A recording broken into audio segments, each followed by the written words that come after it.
आम देश एबे पालन करुछि स्वाधीनतार 75 वर्ष।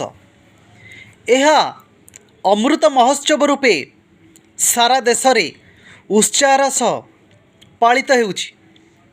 एथिपाई हर घर तिरंगा बा घरे घरे जातीय पताकार आह्वान दिया जाइछि।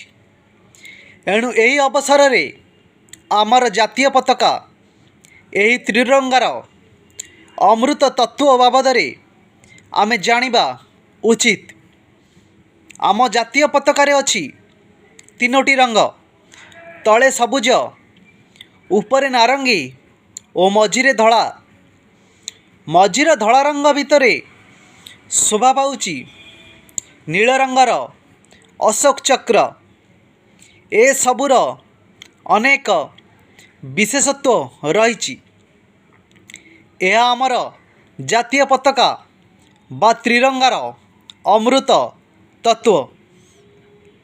यार अनेक व्याख्या मध्यरु गोटिए हेउछि आम जातीय पताकार निम्न भागरे थिबा सबुज रंग धरित्री बा भूमिर प्रतीक होइथिबा बेले ऊर्ध्वर नारंगी रंग भूमा बा आध्यात्मिक उत्कर्षर प्रतीक।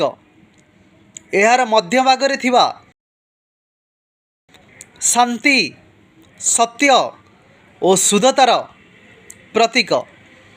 सही शांति, सत्य और शुद्धता सहित जीवनर अग्रगतिर प्रतीक हेउछि चक्र। यह सूचाए जे गतिशीलता हेउछि जीवन एवं स्थिरता हेउछि मृत्यु।